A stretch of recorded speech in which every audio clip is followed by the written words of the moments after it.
परमादरणीय श्री मल्लिकार्जुन खड़गे जी, श्री वेणुगोपाल जी, श्री अधीर रंजन जी, मुकुल वासनिक जी, मंच पर बैठे सारे कांग्रेस के नेतागण, मेरे प्यारे कार्यकर्ता, यूपी के मेरे सारे साथी,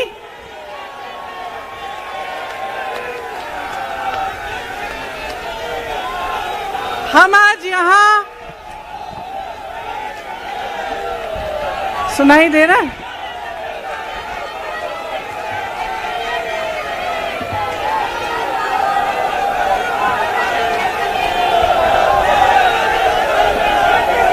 सुनिए,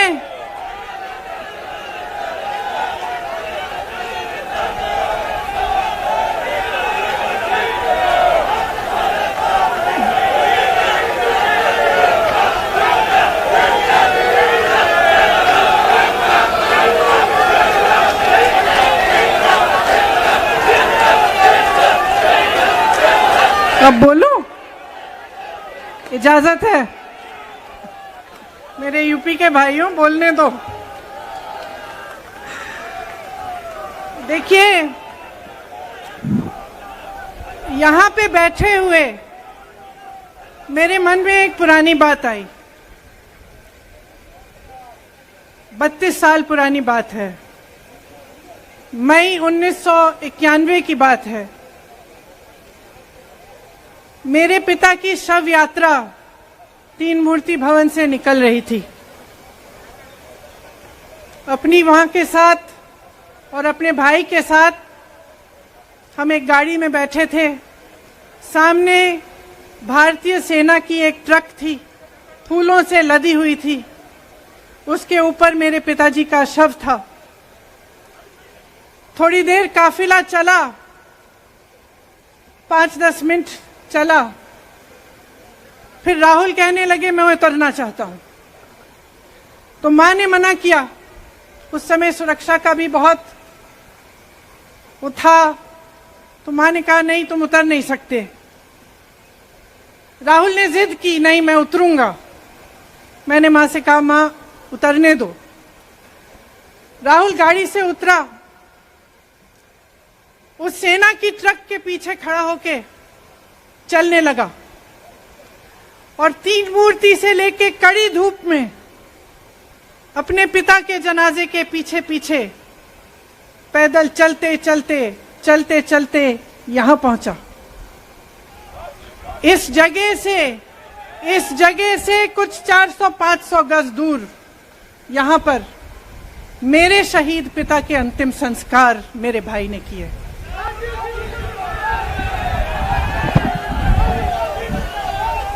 सुनिए,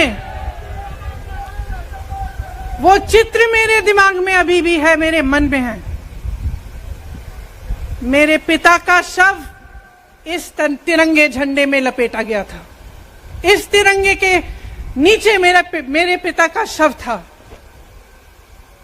और उसके पीछे चलते चलते मेरा भाई यहां आया। उस शहीद पिता का अपमान भरी संसद में किया जाता है। उस शहीद के बेटे को आप देशद्रोही कहते हैं, आप मीर जाफर कहते हैं, उसकी आप मां का अपमान करते हैं। आपके मंत्री मेरी मां का अपमान भरी संसद में करते हैं।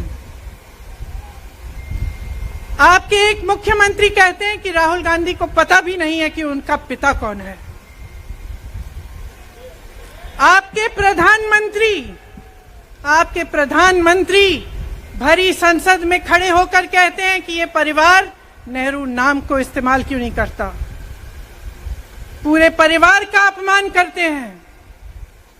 कश्मीरी पंडित समाज के रिवाज का अपमान करते हैं, जिसके तहत एक बेटा अपने बाप के मरने पर पगड़ी पहनता है, परिवार की परंपरा को आगे बढ़ाता है। लेकिन आप पर कोई मुकदमा नहीं होता। आपको 2 साल की कोई सजा नहीं मिलती। आपको जेल की सजा नहीं मिलती। आपको संसद से कोई बाहर नहीं निकालता, आपको मना नहीं करता कि 8 सालों के लिए आप चुनाव नहीं लड़ सकते। क्यों? मैं पूछना चाहती हूं क्यों?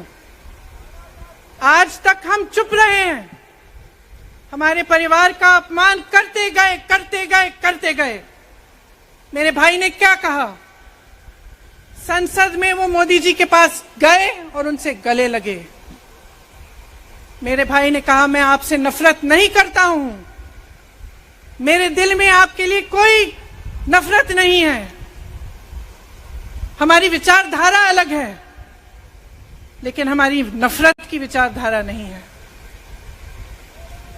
तो मैं पूछना चाहती हूं, एक आदमी का कितना अपमान करोगे? कितना अपमान करोगे? क्या यही है इस देश की परंपरा? आप परिवारवादी कहते हैं, तो भगवान राम कौन थे? भगवान राम को वनवास में भेजा गया, उन्होंने अपने परिवार, अपनी धरती के प्रति अपना धर्म निभाया। क्या भगवान राम परिवारवादी थे? क्या पांडव परिवारवादी थे कि वो अपने परिवार की संस्कारों के लिए लड़े? और हमें क्या शर्म आनी चाहिए कि हमारे परिवार के सदस्य शहीद हुए इस देश के लिए, कि इस झंडे में उनका खून है, इस धरती में उनका खून है, इस देश के लोकतंत्र को मेरे परिवार के खून ने सींचा है। और जो सोचता है कि हमें अपमानित करके हमें डराएंगे, हमें धमकाएंगे, जो सोचता है कि तमाम एजेंसियों को लगाकर हम पे छापे मारकर हमसे कुछ भी कर ले, हमें डराएंगे, वो गलत सोचते हैं। हम डरने वाले नहीं हैं। हम और मजबूती से लड़ेंगे। हम इस देश के लोकतंत्र के लिए कुछ भी करने के लिए तैयार हैं। इस देश के लोकतंत्र को, इसकी नींव कांग्रेस पार्टी के महान महापुरुषों ने डाली है। कांग्रेस पार्टी लड़ी इस देश की आजादी के लिए और आज भी इस देश की आजादी के लिए ही लड़ रही है। कभी कभी मैं सोचती हूं, मुझे समझ में नहीं आता कि पब्लिक क्या सोच रही है। क्या देख नहीं रही है क्या हो रहा है? क्या आपको दिख नहीं रहा है कि आपकी सारी संपत्ति लूटी जा रही है, एक आदमी को दी जा रही है, गिने चुने उद्योगपतियों को सब कुछ दिया जा रहा है? किसकी संपत्ति है? ये राहुल गांधी की संपत्ति है, ये आपकी संपत्ति है। ये पीएसयू किसके हैं? किसके लिए बनाए गए? आपके लिए बनाए गए, जो ऐसे एक के बाद एक इनको बेचे जा रहे हैं, दिए जा रहे हैं। इसी से तो आपका रोजगार आता है। छोटे उद्योगों से, छोटे व्यापारियों से आपका रोजगार आता है, किसी बड़े अडानी से नहीं आता।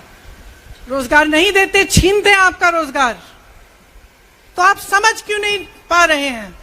आप गैस के सिलेंडर के लिए 1000 रुपए दे रहे हैं और यहां आपकी सारी संपत्ति किसी को सौंपी जा रही है। राहुल गांधी जी ने क्या कहा?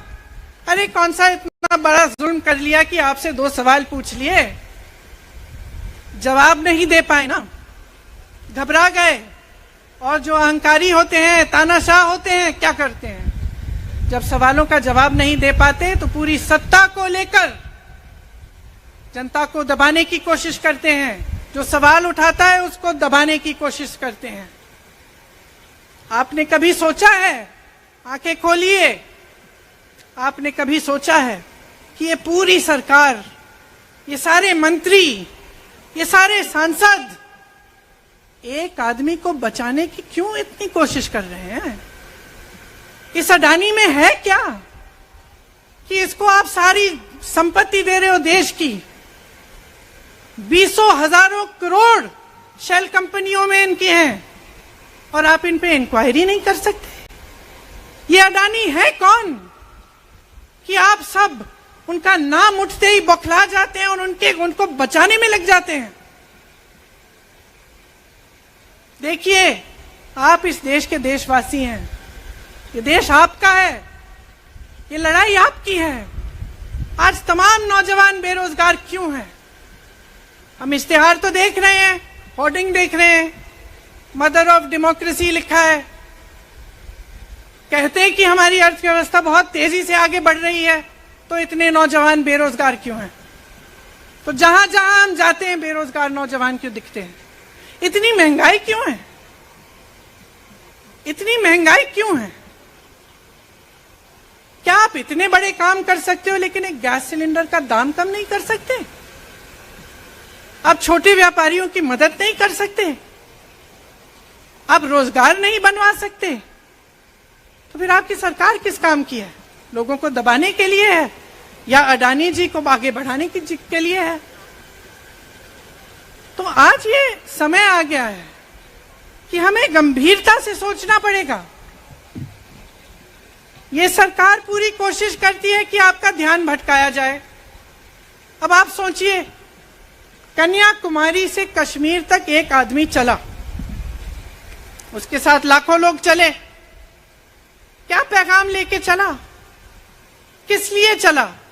उसके दिल में क्या भावना थी कि लाखों लोग देश भर से उससे जुड़ के चले? समता, एकता की भावना थी। आज आपके सारी मीडिया, आपके सारे मंत्री, आपके सारे सांसद, आपके सारे कार्यकर्ता कह रहे हैं कि राहुल जी ने विदेश जाकर देश का अपमान किया, राहुल जी ने एक वर्ग का अपमान किया। क्या एक आदमी जो कन्याकुमारी से लेकर 5000 किलोमीटर कश्मीर तक चल के ये रोज रोज कहता है कि इस देश को एक होना चाहिए, सबको समान दृष्टि से देखना चाहिए, क्या ये आदमी देश का अपमान कर सकता है? क्या ये आदमी एक वर्ग का अपमान कर सकता है? तो ये आदमी क्या कर रहा है? ये आपकी आवाज उठा रहा है। ये क्या कह रहा है? कह रहा है कि गरीबों को अपना हक दो, नौजवानों को अपना हक दो, महिलाओं को अपना हक दो। यही तो कह रहा है। और हक क्या है? हक ये है कि जो आपका है वो आपके हाथों में जाना चाहिए, किसी बड़े उद्योगपति के हाथ में नहीं, जो प्रधानमंत्री जी के मित्र हैं। ये है आपका हक। उसी हक की लड़ाई लड़ रहा है। तो आप समझिए, ये एक इंसान की बात नहीं है, ये एक राहुल गांधी की बात नहीं है, ये पूरे देश की बात है। जब हम कहते हैं लोकतंत्र को बचाना है, तो हम किस बात की को बचाने की कह रहे हैं? क्या कह रहे हैं हम? लोकतंत्र क्या होता है? खुल के जवाब मांगो, सवाल उठाओ। यही तो लोकतंत्र है कि आपको कोई आपत्ति है, कोई समस्या है, आप किसी के पास जाकर अपना हक मांग सकते हैं। आप कह सकते हैं, भाई हमारे लिए ये क्यों नहीं किया? इतनी महंगाई क्यों है? हमारे लिए रोजगार क्यों नहीं बनाए? लेकिन आज यही हक आपसे छीना जा रहा है और आपका ध्यान इधर उधर भटकाया जाता है और इतनी चीजों को फैलाया जाता है जो सच नहीं है, झूठों को फैलाया जाता है। आप सोचिए, राहुल गांधी दुनिया के सबसे बड़े जो शिक्षा के संस्थान है वहां से पढ़ के आए हैं। हार्वर्ड और कैम्ब्रिज की उनकी डिग्री है। कैम्ब्रिज से उन्होंने इकोनॉमिक्स में मास्टर्स डिग्री, एमफिल डिग्री उनको मिली। आप उसको पप्पू बनाते हैं। पूरे देश भर में आपकी सहायता के साथ मेरे मीडिया के दोस्तों, डिग्री आपने देखी नहीं, सच्चाई आपने देखा नहीं, उनको पप्पू बना दिया। फिर पता चला कि ये पप्पू तो यात्रा में निकल आया और पता चला कि ये तो पप्पू है ही नहीं। इसके साथ तो लाखों लोग चल रहे हैं। ये ईमानदार भी है, ये सब बातों को समझता भी है, ये जनता के बीच जा रहा है, जनता की समस्याओं को सुन रहा है, तो जनता इसके साथ चली जा रही है। तो घबरा गए, घबरा गए कि राहुल गांधी ने संसद में वो सवाल उठाए जिनका उनके पास जवाब नहीं है।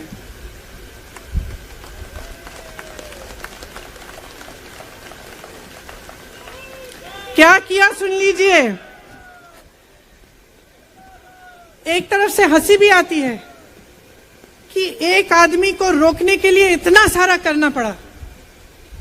जिस आदमी ने राहुल जी के खिलाफ सूरत में कंप्लेंट लगाई, आपको मालूम है कि पिछले साल उसने खुद कचहरी में जाके बोला इस पे आप स्टे लगा दीजिए। एक साल के लिए अपने ही केस पे स्टे लगवाया। फिर वापस कब गए केस खुलवाने के लिए? राहुल गांधी के संसद में अडानी पे के भाषण देने के एक हफ्ते बाद वो आदमी वापस जाता है, कहता है केस खोल दी, सुन लीजिए अब हम तैयार हैं। एक महीने के अंदर अंदर जज कह देते हैं कि राहुल गांधी को 2 साल की सजा मिलेगी। आपने देखा इस देश में कितने केस हैं कि जेल में 10 साल के लिए पड़े रहते हैं, उनकी सुनवाई नहीं होती। ये तो सुनवाई भी फट से हो गई, जजमेंट भी फट से हो गई, सजा भी फट से हो गई। और आपने कह दिया अगले दिन कि 8 सालों के लिए ये चुनाव नहीं लड़ सकते, संसद से बाहर कर देंगे इनको। वाह वाह वाह वाह वाह वाह, बहुत धैर्य है आप में। अरे कायर है इस देश का प्रधानमंत्री। लगा दो केस मुझ पर, लगा दो केस मुझ पर, जेल ले जाओ मुझे भी, लेकिन सच्चाई ये है कि इस देश का प्रधानमंत्री कायर है।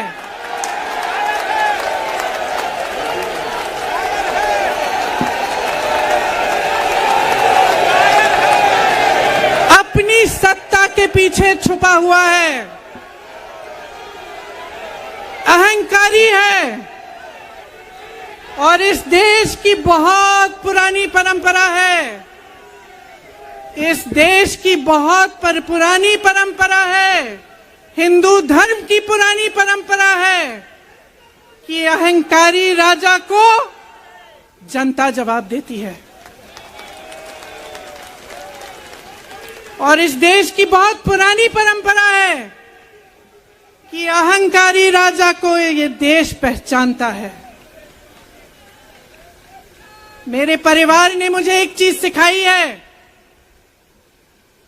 कि ये देश दिल से बोलता है और दिल से सुनता है। ये देश सच्चाई को पहचानता है। और मैं जानती हूं कि आज वो दिन है जब से सारा कुछ बदलने लगेगा।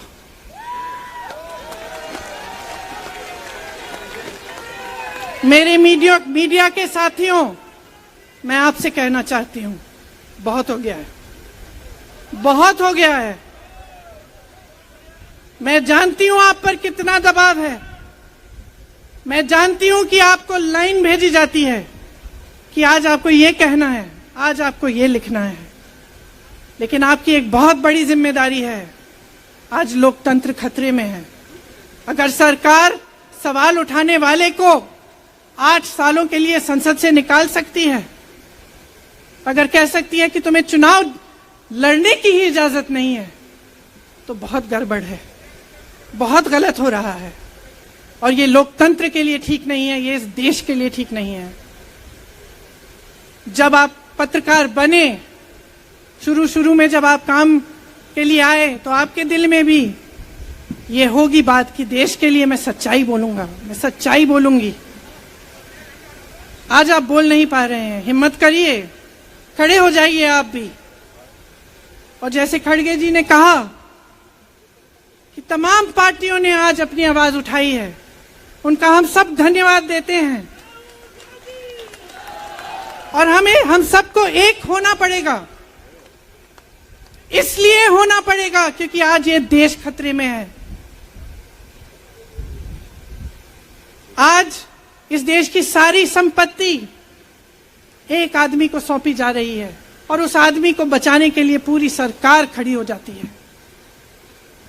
बहुत गलत हो रहा है। अगर आज मेरे भाइयों और बहनों आप इसको पहचान नहीं पाएंगे तो इस देश को बहुत खतरे में डाल देंगे। इसीलिए यहां खड़े हुए महात्मा गांधी जी की समाधि के कुछ ही गज दूर खड़े हुए मैं आपको याद दिलाती हूं कि कितनों ने इस देश के लिए अपना खून बहाया है, कितनों ने इस देश की धरती, इस देश की आजादी के लिए अपना खून बहाया है। ये अफसर हैं यहाँ तैनात खड़े हैं, इसी तरह से इनके भाई सरहद पे खड़े होते हैं हमारे लिए, आज भी अपना खून बहा रहे हैं। क्या इसके लिए? क्या अडानी जी के लिए? कि अपने देश के किसान के लिए, अपने देश के गरीब के लिए, अपने देश के छोटे व्यापारियों के लिए, महिलाओं के लिए, अपने बच्चों के भविष्य के लिए हम सब अपनी जान देने के लिए तैयार हैं।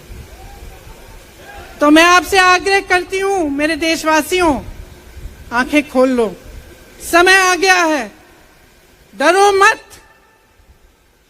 राहुल गांधी के शब्दों में डरो मत, इनका सामना करने का समय आ गया है। एकजुट हो जाओ, सामना करो, इस देश की सच्चाई को उभारो, इस देश की एकता को बनाए रखो और इस देश को आगे बढ़ाओ।